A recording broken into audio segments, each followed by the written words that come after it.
মনে হয় সাউন্ডটা একটু লো আসছে। আচ্ছা ঠিক আছে, তাহলে এটাকে আমি একটু কাছাকাছি নিলে সাউন্ডটা ঠিক হবে। এখন কি সাউন্ডটা ঠিক আছে?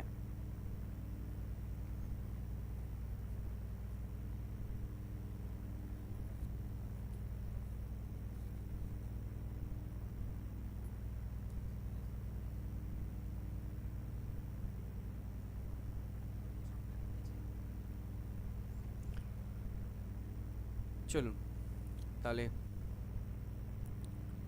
আজকের যে আলোচনার বিষয় how to choose a career. আজকে যে স্টেপ বাই স্টেপ এই ব্যাপারটা নিয়ে আমরা আলোচনা করব। প্রথমেই বললাম কেরিয়ার ঠিক করার ব্যাপারে একটা কাউন্সেলিংয়ের প্রয়োজন, আমি যেটা সবসময় অনুভব করি এবং প্রয়োজন। এটা বিজ্ঞানভিত্তিক ব্যাপার। কেরিয়ারের উপরেই জীবনের অনেকাংশ সাফল্য ডিপেন্ড করে। তবে সাফল্য বলতে সাফল্য আর সুখ গুলিয়ে ফেললে হবে না। অনেক সফল ব্যক্তিকে অদুঃখী হতে দেখেছি, আবার অনেক কেরিয়ারে অসফল ব্যক্তিকে সুখী থাকতে দেখেছি। সেটা বড় ব্যাপার নয়, কিন্তু নিজের প্যাশন, নিজের চয়েস, নিজের এবিলিটি, এই জিনিসগুলোকে কিভাবে চিনতে হয় এবং সেগুলো দিয়ে একটা সফলতম কেরিয়ার চুজ করলে তার সাকসেস আসা এবং সেই কেরিয়ারে জীবনের আনন্দ পাওয়ার একটা ব্যাপার থাকে। আমাদের সময়ে এত তথ্য ছিল না, ইন্টারনেট ব্যবস্থার সুযোগ আমরা 90s ছেলেরা পাইনি। পরে এখন পাচ্ছি, পরে এসছে আমাদের সময়ে। তখন আমরা যারা গ্রামে বসবাস করতাম কেরিয়ার সম্পর্কে এত জানতাম না। মোটামুটি পড়তে হবে, বিএ, এমএ, বিএসসি এইসব করতে হবে, তারপর যা হয় দেখা যাবে, এরকম একটা ব্যাপার ছিল। কেউ বিটেক করতো, ইঞ্জিনিয়ারিংয়ে যেত, আবার ডাক্তারি, এই জিনিসগুলো জানতাম। কিন্তু বর্তমানে কেরিয়ারের এত পেশা, এত ধরনের পেশা রয়েছে যেগুলো নিত্য নতুন চাহিদা বৃদ্ধি পাচ্ছে। এই জিনিসগুলো আলোচনার জন্য সব ছাত্রছাত্রীরা পার্সোনাল কেরিয়ার কাউন্সেলিং করাতে পারে না, তাদের কাছে কিছু তথ্য তুলে ধরার জন্য আজকের এই ভিডিও। তো চলুন আজকে আমি এই জিনিসগুলোর একটু আলোচনা করি। প্রথম যে জিনিসটাতে গুরুত্ব দিতে হবে কেরিয়ার চুজ করতে হলে, সেলফ অ্যাসেসমেন্ট করতে হবে। নিজেকে প্রশ্ন করো, নিজের মধ্যে ঝুঁকে দেখো, নিজের মধ্যে থেকে যে জিনিসগুলো দেখার দরকার আছে। ইন্টারেস্টটা কি, আইডেন্টিফাই ইন্টারেস্ট অ্যান্ড প্যাশান। মানে কেউ তার ইন্টারেস্ট আছে ক্রিকেটে, কেউ সায়েন্সে ইন্টারেস্ট, কেউ আর্টসে, কেউ কোনো একটি অন্য স্ট্রিমে। মানে নিজের মধ্যে ইন্টারেস্টটা কি, কোনটাই তার ডিজার্ট, তার প্রবল ইচ্ছা কোন দিকটাতে, তার কী করতে ভালো লাগে, সেই জিনিসটাকে আগে নিজের থেকে উত্তরটা কী আসে সেটাকে জানতে হবে। এরপরে রেকগনাইজ স্ট্রেংথ।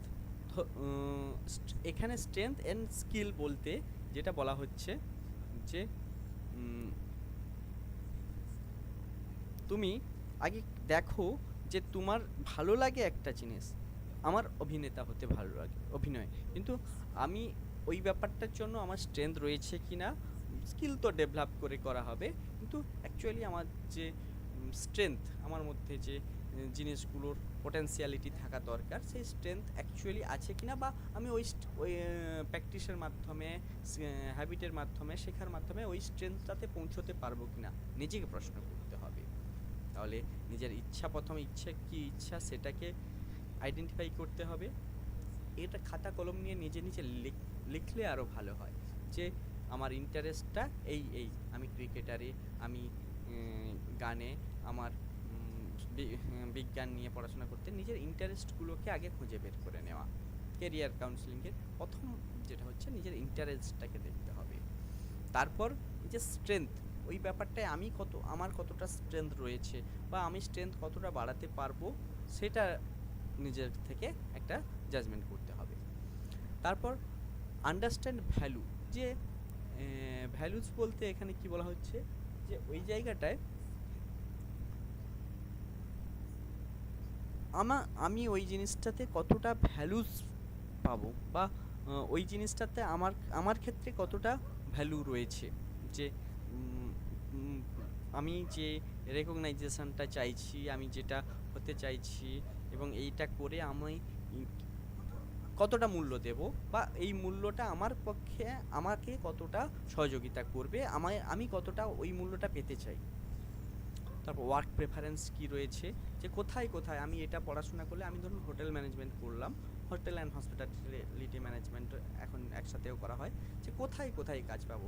আমি হোটেল হসপিটালিটি ম্যানেজমেন্ট করে বিভিন্ন হোটেল রেস্তোরাঁয় কাজ করতে পারি, হসপিটালের কাজ করতে পারি, বিভিন্ন এখন বড় বড় কোম্পানি বা বিমানবন্দর এইসব জায়গাগুলোতেও হসপিটালিটিস ম্যানেজমেন্ট বা হোটেল ম্যানেজমেন্টের লোকেদের কাজ হচ্ছে। মানে এই যে আমি একটা উদাহরণ দিলাম যে ওয়ার্ক প্রেফারেন্সটা কোথায় কোথায়, আমি এইসব জায়গায় আমি হোটেল ম্যানেজমেন্ট করলাম, কিন্তু এই জায়গাগুলোতে আমি কাজ করতে চাই না, আমি একা বসে মানে ফ্রিল্যান্সিং করতে চাই, তাহলে আমার হোটেল ম্যানেজমেন্ট করে কি হলো এই ব্যাপারটা।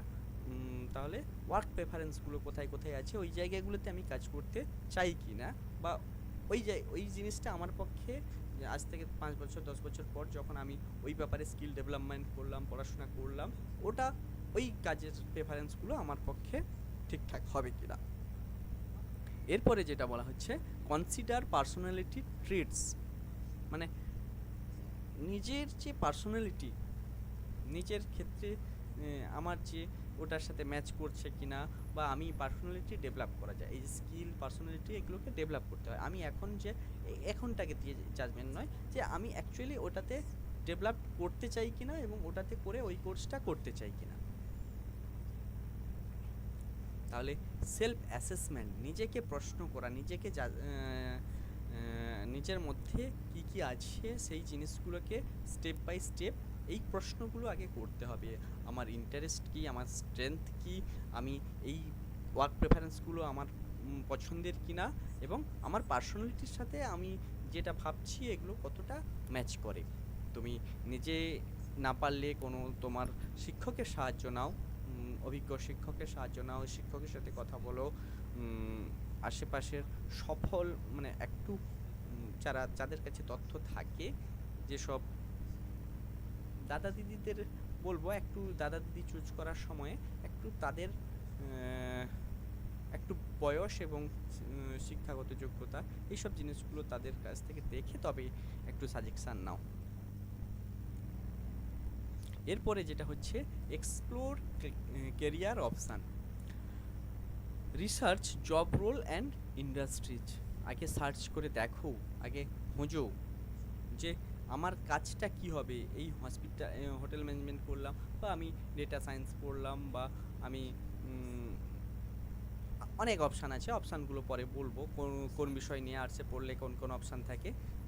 অ্যাকচুয়ালি আমি কি কাজটা করব, তার ইন্ডাস্ট্রি, যেখানে ইন্ডাস্ট্রি মানে এখানে ধরতে পারো যে ওয়ার্ক এরিয়া, যে আমি আমার অ্যাকচুয়ালি রোলটা কি হবে এবং আমি কোন জায়গাটায় কাজ করব, যেটা আগে প্রেফারেন্সে বলছিলাম। তারপর check job description and salaries, যে এইটা করে আমি এই স্যালারিজ এই এই জব করতে পারি, এটাতে আমি স্যাটিসফাই হচ্ছি কিনা, যে আজ থেকে 4-5 বছর পরে যে আমি এটা অ্যাচিভ করতে পারি, এটাতে এখন যে স্যালারি বা সেইভাবে বাড়বে, সময়ের সাথে সাথে ভ্যালুটা বাড়ে, সেটাতে কতটা আমার পক্ষে আমার স্যাটিসফ্যাকশান লেভেল সেই জায়গাটায় যাবে কিনা।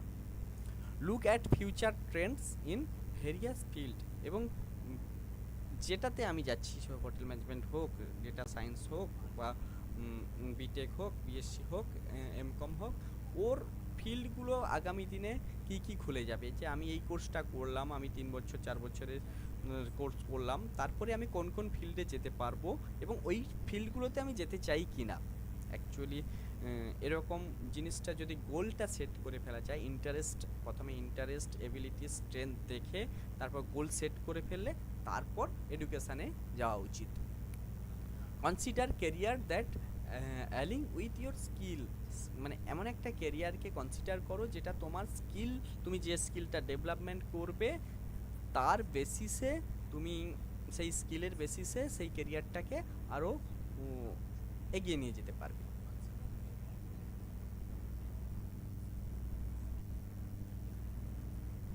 এরপরে চলো গেইন এক্সপিরিয়েন্স। হ্যাঁ, এবার নিজের ইন্টারেস্ট জানা হয়ে গেছে, এবিলিটি জানা হয়ে গেছে, তারপরে তার সেই যেটা আমি চুজ করলাম, গোল জানার পরে সেই গোলটা সম্পর্কে জব প্রেফারেন্স কী, স্যালারি কীরকম হতে পারে, আজ থেকে 5 বছর পর তার চাহিদা কীরকম হতে পারে, এই জিনিসগুলো জেনে যাওয়ার পর এরপরে যেটা গেন এক্সপিরিয়েন্স, ওই ব্যাপারটাই তুমি কোর্স করো। কি কি কোর্স করবে 10-এর পরে 12-এর পরে সেটা আমার একটা ভিডিও আছে, সেই লিঙ্কটা আমি দিয়ে দেবো এখানে। তোমরা গত বছর পোস্ট করেছিলাম, সেই ভিডিওটাও তোমরা দেখবে, আমি এই লিঙ্কটা এখানে দিয়ে দেবো, কমেন্ট সেকশানে লিঙ্কটা দিয়ে দেবো। Try internship, part time job and volunteer. তবে এই জিনিসটা যেটা বলা হয়েছে এটা 10-12 তোমাদের জন্য নয়, তোমরা এরপরে যে কোর্সগুলো করবে কোর্সগুলোর পরে এই জিনিসটাকে তোমরা এখন কি কোর্স চুজ করবে সেটার জন্য করতে পারে, এটা স্কিপ করো। এরপরে এটা ইভালুয়েটেড অ্যান্ড ডিসাইডেড, যেটা গোল ঠিক করার কথা বললাম। Compare potential careers based salary demand growth, মানে এই যেটা আমি ঠিক করলাম সেটার ডিমান্ড কতটা থাকবে, সেটার গ্রোথ কতটা হবে। সময়ের সাথে সাথে বললে মানে বলতে হয় কিছু কিছু, ধরুন ওই যে কম্পিউটার আসার আগে এই একটা ছিল না টাইপরাইটার, কাট কাট কাট কাট কাট কাট করে শিখতো, একসময় ওটার ডিমান্ড প্রচুর ছিল, কোর্টের বাইরে বিভিন্ন অফিসে ওটাকে টাইপ করতো। কিন্তু সময়ের সাথে সাথে ওই টাইপিংটার আর ওটা যারা এখন যদি আমি ওটা শিখবো মনে করি, ওটাই কি আমি কাজ পাবো? পাবো না। তাহলে এখন কম্পিউটারের আমাকে কাজটা শিখতে হবে। সেরকম বলছে যে ফিউচারে এর এই জবটার ফিউচারে কীরকম, আগামী আমি কোর্স করার পরে এই জবটার ফিউচার কীরকম, এই ব্যাপারগুলোকে এখন থেকে ভেবে নেওয়া দরকার। Consider job satisfaction and flexibility, আগে কি মানে যে জবটা আমি পেতে পারি সেটাতে আমি কতটা স্যাটিসফাই হব, এই জিনিসগুলো এখন একটু একটু ভেবে নেওয়া দরকার আছে। এরপরে টেক অ্যাকশান, এরপরে চুজ করে নেওয়ার পরে আগে চুজ করে নিলে গোল, ইন্টারেস্টটা দেখলে, ইন্টারেস্ট দেখার পরে নিজের স্ট্রেন্থ দেখলে, স্ট্রেন্থ দেখার পরে যে জিনিসটা আরেকটা জিনিস ছেড়ে গেছি, যেটাতে তোমার ফিনান্সিয়াল ব্যাকগ্রাউন্ডটাও দেখো। আমি যে কোর্সটা করতে যাচ্ছি সেটা আমার ফিনান্সিয়াল সাপোর্ট আমি পাবো কি না, যে হয়ে যাবে এরকম একটা নয়, তারও একটা প্ল্যানিং থাকা দরকার। যে আমি এখন 9-এ পড়ছি, আমি আমার ঘরের বাবা মার সাথে কথা বলে যে আমি এই মতো যাচ্ছি, আমি এটা এই কোর্সটায় এত খরচা হতে পারে, বা 10-এ পড়ছি বা আমি এই দিকটা হয়ে এটা করতে চাই, এরকম ফিনান্সিয়াল ব্যাপারটাও আমি ভেবে নিলাম। আকাশ করব, খুব করব, কিন্তু কোর্সে ভর্তি হয়ে যায় অনেক সময়, 12-এর পরে কোর্সে ভর্তি হয়ে গেলাম আর কমপ্লিট করতে পারলাম না, সেটা ফ্রাস্ট্রেশন আরও বাড়িয়ে দেয়, মনের মধ্যে একটু নিজের যে ইচ্ছাটাকে জীবনের ক্ষেত্রে অনেক ক্ষতি করে দেয়। তাহলে financial, family financial, personal financial ব্যাপারগুলো একটু দেখে শুনে তারপর কেরিয়ার চুজ করে ভর্তি হওয়া দরকার রয়েছে, এটা আমার পার্সোনাল মত। তারপরে এখন এই যেগুলো সবগুলো ঠিক হয়ে যাওয়ার পরে এবার অ্যাডমিশান নিতে হবে, স্কিল ডেভেলপমেন্ট করতে হবে। সে আমি বিএ পড়ি, বিএসসি পড়ি, এবার মাধ্যমিকের পরে যে জিনিসগুলো তুমি চুজ করতে পারবে এই জিনিসগুলোর একটা ডায়াগ্রাম আমি দেখাচ্ছি, এবং এই রিলেটেড আমি একটা ভিডিও গত বছর পোস্ট করেছিলাম, সেই ভিডিও লিঙ্কটাও দিয়ে দেবো, তোমরা একটু ফলো করে দেখে নাও। আচ্ছা, মাধ্যমিকে তো সব সাবজেক্ট পড়া হয়ে গেছে, 7টা সাবজেক্ট তোমার ছিল, সায়েন্স ছিল, আর্টসের সাবজেক্ট ছিল, লিটারেচার, বাংলা, কারোর হিন্দি, ইংলিশ ছিল, তারপরে ইতিহাস, ভূগোল, হিউম্যানিটিজ, এগুলো সব মিলিয়ে সব যা তুমি সিলেবাস ঠিক করনি, মধ্যশিক্ষা পর্ষদ যা সিলেবাস ঠিক করেছে সেটা তুমি পড়েছো, এবং এই বয়স পর্যন্ত এই সমস্ত স্কিলগুলো ডেভেলপ হওয়ার দরকারও ছিল। এবার তুমি চুজ করবে, তোমার এবার চুজ করার ফলে যখনই সাবজেক্ট চুজ করছো, স্ট্রিম বা শাখা চুজ করছো, তখনই আসে কেরিয়ারের প্রশ্ন, যে এই দিক দিয়ে এই পথে আমি কোথায় পৌঁছতে চাচ্ছি। আমি পার্সোনালি বা আমরা আমাদের সময়ের এই সমস্যাগুলো ফিল করেছি, আমরা এক ভুল পথে গেছি, আবার পথ চেঞ্জ করে এদিক ওদিক করে অনেকটা সময় চলে যায় এবং সাফল্য আসতে দেরি হয়। অতএব তোমরা যাতে এই সমস্যার সম্মুখীন না হও, এই জন্য আমরা এখন এই কথাগুলো বারবার বলছি।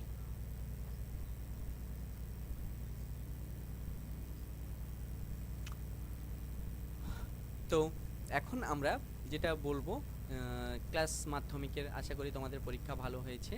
মাধ্যমিকের পরে তোমরা সায়েন্স গ্রুপ, যাদের একটু সায়েন্স ক্যালকুলেশন করতে ভালো লাগে এবং টেকনিক্যাল জিনিসগুলো ভাবতে পারে, তাদের ইন্টারেস্ট রয়েছে, সব থেকে বড় কথা ইন্টারেস্ট। যদি ইন্টারেস্ট না থাকে, জোর করে চাপিয়ে পড়লাম, সেটার ফলাফল খুব একটা ভালো হয় না। তাই অন্য কেউ বললো সায়েন্স গ্লোরিফাই, আমি বলবো আমি সায়েন্সে পড়ি, কিন্তু আমার ভালো লাগে না, এই গ্লোরিফিকেশান দেখানোর জন্য নয়। তোমাকে নিজের ইন্টারেস্টটা থাকলে, নিজের এবিলিটি থাকলে, স্ট্রেংথ থাকলে, তবেই তোমরা সায়েন্সটাকে চুজ করতে পারো। সায়েন্স থেকে কোথায় কোথায় যাওয়া যায় সেটা আমি পরে বলছি। এরপরে সায়েন্স পরে যেটার কথা বলবো সেটা হচ্ছে কমার্স। কমার্সটা হচ্ছে অ্যাকচুয়ালি যদি বলি ব্যবসা বাণিজ্য, হিসাব নিকাশ, এই এর থেকে থাকে। এটা হচ্ছে কমার্সে যাওয়া যেতে পারে মাধ্যমিকের পরে।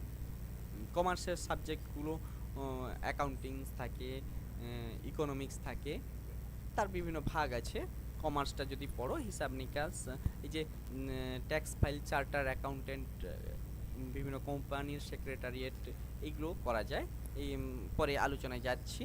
তাহলে এরপরে সায়েন্সে যেতে পারি। সায়েন্সে ভালো না লাগলে, আমার যদি এই ব্যবসা বাণিজ্য, হিসাব নিকাশের দিকটা ভালো লাগে, তাহলে আমি কমার্সের দিকে যেতে পারি। ব্যাংকিংয়ের ক্ষেত্রে কমার্সের একটা ভালো সুযোগ থাকে। এরপরে যেটা থাকে আর্টস অ্যান্ড হিউম্যানিটিজ। আর্টসের মধ্যে বিভিন্ন ফাইন আর্টস জিনিসগুলো থাকে, বিভিন্ন সাবজেক্ট, আর্টসের অসংখ্য সাবজেক্ট রয়েছে, যেটা বিস্তারিত আলোচনা করব। সেই তথ্যগুলো তোমরা নেবে কিভাবে।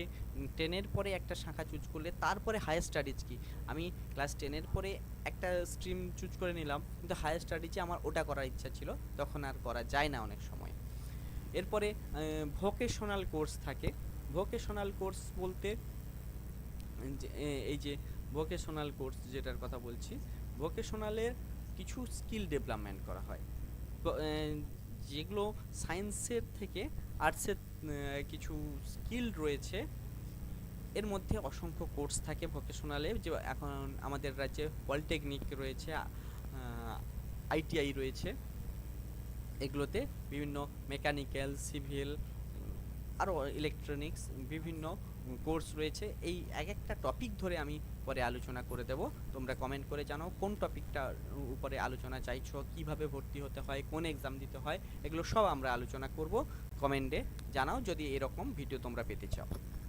ইনস্ট্রাক্টর আরেকটা যেটা ব্যাপার হচ্ছে, এই জিনিসগুলোর বাইরে ভোকেশনালের মধ্যে আমি সবগুলোকে ঢুকালাম। স্কিল ডেভেলপমেন্ট, ভোকেশনাল কোর্স করে, ডিপ্লোমা করে বিভিন্ন স্কিল ডেভেলপমেন্ট করা যায়। তোমরা মাধ্যমিকের পরেও ভোকেশনালে যেতে পারো। এই তিনটা শাখা ছাড়াও ভোকেশনাল শাখাতে তোমরা ভর্তি হতে পারো। এছাড়া বিভিন্ন ইনস্ট্রাক্টর, বিভিন্ন টিচার কোর্স করে, administrator, curriculum developer, school counsellor, এগুলো মাধ্যমিকের পরে খুব একটা করা যায় না, কিন্তু উচ্চ মাধ্যমিক করার পরে বিভিন্ন রকমের ডিপ্লোমা কোর্স করে এই জিনিসগুলো করা যায়। ইনস্ট্রাক্টর বলতে বিভিন্ন ডিপ্লোমা সার্টিফিকেট করে এই কোর্স বিভিন্ন পেশাতে যাওয়া যায়। তাহলে তোমরা যারা এবছর মাধ্যমিক দিয়েছো, তোমাদের সামনে মোটামুটি এই 5টি ধরনের একটা শর্ট আউট করে দিলাম। সায়েন্সে যাবে, কমার্সে যাবে, আর্টস অ্যান্ড হিউম্যানিটিসে যাবে, ভোকেশনালে যাবে না, এটাকে ইনস্ট্রাক্টর না বলে আমি আদার্স বলতে চাইছি। আদার্স যে স্কিলগুলো ডেভেলপমেন্ট করা যায়, আদার্স যে সার্টিফিকেট বা ডিপ্লোমা কোর্স করা যায়, তাকে এই 5 নম্বরে আমি রাখলাম। এগুলো থেকে কি কি যাওয়া যায়, কোন দিকে যাওয়া যায়, এখানে একটা ছোট্ট লেআউট দেওয়া রয়েছে। সায়েন্স থেকে এখানে একটা কথা বলি, তোমরা যদি সায়েন্স ব্যাকগ্রাউন্ডটা চুজ করো, তাহলে সায়েন্স থেকে যে কোনো দিকে যাওয়া যায়। সায়েন্সে আমি পড়লাম, কমার্সের কোনো একটা সাবজেক্টের উপরে কিন্তু আমি, বা আর্টসের কোনো একটা সাবজেক্ট, যদিও ওই সাবজেক্ট ছাড়া অনার্স করা যায় না, কিন্তু সায়েন্সে পড়লে অনেক শাখাগুলো খুলে যায়। এটা একটা মাথায় রাখো। সায়েন্সে পড়লে, তবে এমন নয় যে সায়েন্সে না পড়লে জীবন বৃথা।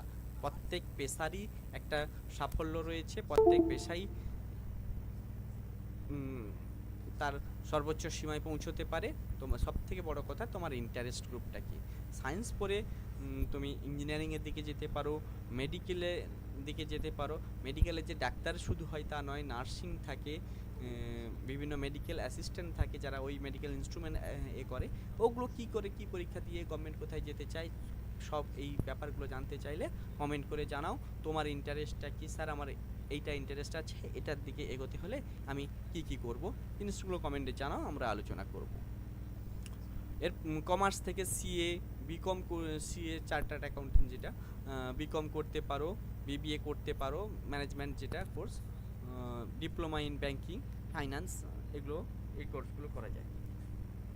এরপরে যেটা করা যেতে পারে আর্টস থেকে 3 নম্বরে, আর্টস থেকে বিভিন্ন সোশ্যাল ওয়ার্কের কাজে যুক্ত হওয়া যেতে পারে, বিভিন্ন সাবজেক্টের উপরে পড়ে টিচিংয়ের লাইনে তো সব জায়গা থেকে সব জায়গার স্কোপ থাকে টিচিংয়ে।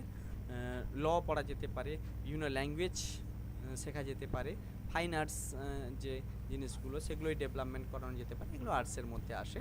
আর এই ভোকেশনাল কোর্সগুলো বিভিন্ন আইটিআই, পলিটেকনিক, ভোকেশনাল ট্রেনিং নেওয়া যেতে পারে বিভিন্ন ট্রেডের উপরে। এগুলোর বিস্তারিত জানতে হলে আর একটা অন্য ভিডিও রয়েছে, আমি লিঙ্ক দিয়ে দেবো, সেই ভিডিওটা দেখো এবং এই ভিডিওতে বা সেই ভিডিওতে কমেন্ট করে তোমরা জানাও কোন টপিকের উপরে বিস্তারিত আলোচনা চাইছো। Thank you. আমি পরবর্তীতে নবম, দশম, একাদশ, দ্বাদশ শ্রেণীর জন্য লাইভ ক্লাস নিয়ে আসছি, সাথে থাকুন। কমেন্ট করে জানান কোন ক্লাসের লাইভ ক্লাস চাইছেন।